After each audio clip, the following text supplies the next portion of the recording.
L'éditorial. Comment un petit journaliste totalement inconnu nous met dos à dos? C'est l'affaire Dadou Jambard, le président de la FHF, Fédération haïtienne de football, accusé d'abus sexuels sur mineurs, des jeunes footballeuses logées par la fédération, et qu'un article paru dans le journal britannique The Guardian accuse son président d'avoir défloré et d'en avoir même rendu au moins 2 forcés à se faire avorter. Le docteur Yves Jambard, 72 ans si l'on ne se trompe, dément et porte plainte contre le journaliste Romain Molina par devant la justice en Haïti et en France. Mais le journaliste freelance, c'est-à-dire n'appartenant pas en titre au staff du Guardian, persiste et signe. Sur les réseaux sociaux, Romain Molina avance d'autres accusations plus directes, citant des témoins, des filles et leurs parents, réfugiés à l'étranger, et qui seraient décidés à dire toute la vérité, du fait que l'argument principal avancé par les avocats du président de la FHF, c'est qu'il n'y a jamais eu aucune plainte de la part de qui que ce soit en Haïti dans ce domaine contre le docteur Jambard. Et par conséquent, il est difficile de prendre position dans un tel débat sans le moindre corps du délit. On le voit dans les jugements rendus aux États-Unis contre le comédien noir Bill Cosby ou le mogol mania hollywoodien Harvey Weinstein. Tous deux ont été condamnés, mais les communiqués et manifestations par les associations dénommées MeToo de défense des droits des femmes n'ont pas suffi. C'est preuve à l'appui, preuve à la main que la justice a envoyé ces 2 messieurs derrière les barreaux. À ce sujet, peut-être qu'en Haïti, aucune poursuite ne sera jamais exercée contre Dadou Jambard, comme toujours dans notre drôle de petit pays. Le docteur Yves Jambard a-t-il profité de la jeunesse ou de la faiblesse de ses jeunes protégés? On ne saurait exactement répondre.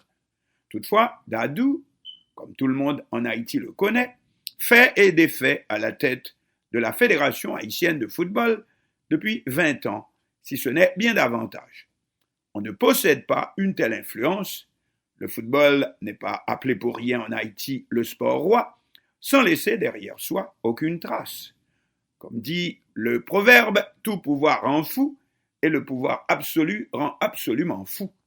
De toute évidence, le docteur Jambard en est venu à ne pouvoir vivre sans cette position. Avant cette crise, il était déjà reparti pour être réélu à nouveau, et cela ne se peut sans traîner derrière soi quelques casseroles, comme on dit. Voilà donc tout ce qu'on peut dire. Par contre, pourquoi a-t-il fallu qu'un petit chroniqueur indépendant s'en mêle pour que cela fasse un énorme scandale en Haïti, jusqu'à rivaliser dans les grands titres avec les terribles méfaits de la COVID-19? Et c'est là que se situe la vraie question. Pourquoi est-on tellement divisés entre nous, méfiant les uns envers les autres, que nous ne pouvons voir les périls auxquels cela nous expose? Nous reprenons jusqu'à un petit journaliste inconnu qui nous cloue au pilori, car au-delà de l'affaire Jambard, il y va aussi d'Haïti, qui n'a pas su toute seule dénouer une telle situation. Désormais donc, même pour nos questions de société, comme pour nos problèmes politiques, et ce sera bientôt pour nos questions familiales, qui sait, ou même affectives, que nous nous précipitons dans les bras de l'étranger. Cette semaine, c'est d'un côté la déposition de la représentante du secrétaire général de l'ONU en Haïti, Mme Hélène Lalim, devant le Conseil de sécurité que, malgré tous les efforts de l'international, les acteurs politiques haïtiens sont incapables de trouver une solution, un moyen terme, qui vienne empêcher notre pays de continuer à disparaître dans le néant. Tandis que de l'autre côté, la diplomatie du président Jovenel Moïse, sentant le danger s'approcher, se précipite dans les bras du secrétaire général de l'OEA, Organisation des États américains, qui est son allié dans la lutte pour déloger le président dit socialiste du Venezuela, Nicolás Maduro. Mais plus grave est l'affaire d'Adou Jambar, qu'il faut désormais appeler l'affaire Romain Molina, car c'est là sa principale importance, ou comment, même pour leurs histoires les plus simples, les Haïtiens ont besoin qu'on leur fasse la leçon. Et désormais, par le premier venu, même pas cet assistant secrétaire d'État américain du temps du coup d'État militaire de 1991 qui disait qu'il doit manquer un chromosome aux Haïtiens.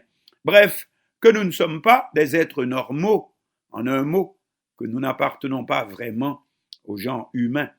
Et à bon entendeur, on s'est enfoncé bien davantage depuis. Désormais, toute la question haïtienne se solutionne à l'extérieur. Notre pays n'est plus bon à rien.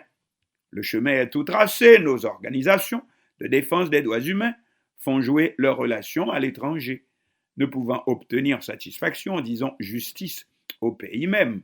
Dans le cas présent, c'est Human Rights Watch qui a eu le dernier mot, demandant dans un communiqué à résonance internationale à la FIFA, Fédération internationale de football association, de mettre le docteur Jambar en disponibilité pour 90 jours, le temps que le jour soit fait sur les accusations portées contre lui.